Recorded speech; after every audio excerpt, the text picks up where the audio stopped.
LoreWarrior Armour. The Danai Support Vehicle. Overview. For the Magistracy, the Trinity Alliance has been a double-edged sword since it was first signed. Although the Capellans have provided Canopus with more than its share of educators and economic aid, the construction of the factories on Detroit, rather than a magistracy world, was a hard pill to swallow, coupled with the continuing losses that they suffered by units deployed in the Confederation under the military terms of the Alliance. As a salve to the damaged Canopian pride, Capellan administrators helped the MAF design and build a new mobile artillery vehicle. Although the design effort dragged on for years, in 3073 a production vehicle was finally released and named for the fallen heir to the Canopian throne, Danai Centrella. With its combination of speed and firepower, most believe the late officer would be proud of her namesake vehicle. Capabilities. The core of the Danai is of course the Bithynian Ballistics Thumper artillery piece, which is in a fixed mount on the forward hull. With the jihad raging and Canopus quiet under the Word of Blake blanket, Capellan planners took no chances. 200 artillery pieces were shipped to Detroit under heavy guard to ensure a steady initial production run. With those artillery pieces came the Danai's defensive weaponry, a pair of advanced extended-range medium lasers from the Capellan's premier laser weaponry provider. Even the staunchest Magistracy detractor could find no fault with the Confederation's commitment to the Danai's success. The rest of the vehicle is tried-and-true Magistracy equipment. The Maximilian 43 armour has been used for centuries and provides a solid base of protection for the support vehicle. As the Danai isn't intended for direct combat, the 6.5 tons allocated is more than enough. With the extra range the Thermia lasers provide and the excellent speed from a powerful 205 rated GM fusion engine, the Danai has little trouble getting itself out of trouble. Deployment. In full production then since 3073, the Danai has spread to near every Canopian combat unit and many Capellan ones. The design is routinely shipped as cargo amongst the heavy convoys that move combat units between the Confederation and the Canopians, and mercenary units in the Canopian and Capellan space have been clamouring for access to this vehicle.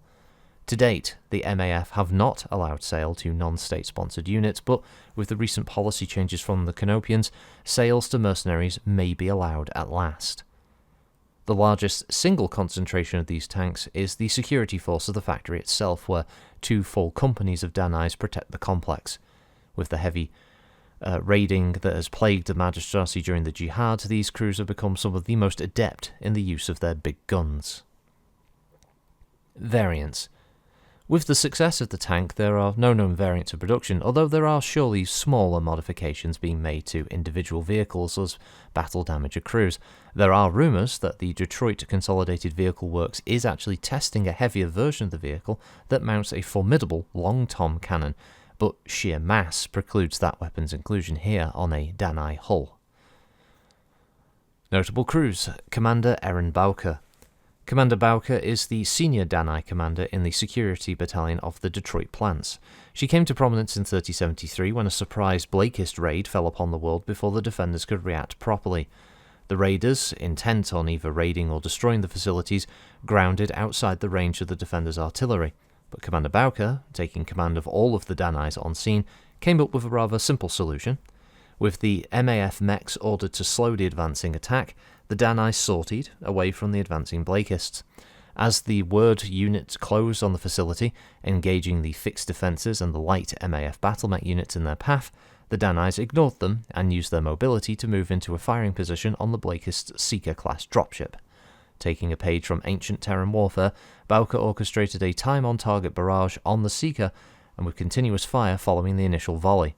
The dropship was unable to lift before being pounded into scrap, and then Commander Bowker massively trapped the stranded Word of Blake raiders between a sally of MAF mechs and her own Danai artillery fire.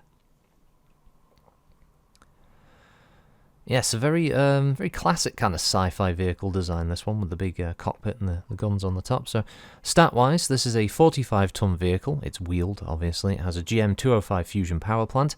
It can move 54 kph and flank at 86. Its armour is, as it says, the Maximilian 43. Its armament is the Bithynian Ballistics Thumper artillery piece, rather nice name for a gun, and 2 Vermeer improved extended range medium lasers. Produced by Detroit Consolidated Vehicle Works on Detroit. Its communication system is the Magistrix Alpha, and the targeting and tracking is the Magistrix Gamma. Stat-wise, this translates into a movement of 5 and a flank of 8. It has 10 heat sinks, and it has 104 armour in total, with 29 being on the front, 17 on the sides, 15 on the rear, and 26 on the turret itself. The Thumper is located in the front body section that you can see there next to the driver's seat, with 20 rounds of Thumper ammo, as 2 ER medium lasers located in a rear turret. It's probably also worth noting that the Thumper ammo is probably also a mixed variety of rounds. You've probably got type that are for anti-infantry, anti-vehicle, and anti-armor warfare in there, which is never really mentioned in the books, but ammo type is actually quite an important set of choices, especially for players and GMs alike, where you can kind of theme certain encounters. But yeah, I mean, different types of ammunition for different roles is important, and yeah, the ammo and for things like artillery pieces like this, and even for some of the LRMs and SRMs, yeah, there's quite a few variants there that come and go throughout the different eras of BattleTech. It's always a shame that the TROs never really mention the type of ammo types that these things can take. So a bit of a shame there.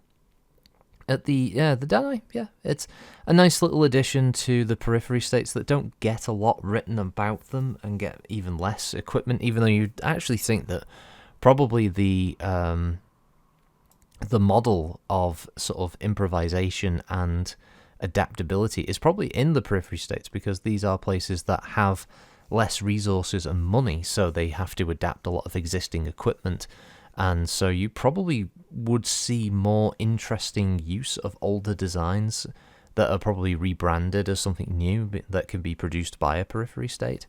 But unfortunately, they just get kind of left out in the cold. It would be nice to see something like a technical readout that actually bothered to sort of take a look at the history of the Periphery states and just give you a bunch of stuff that are used by the Periphery, but also by pirates and raiders, things that they would have come up with themselves in their own little workshops in places.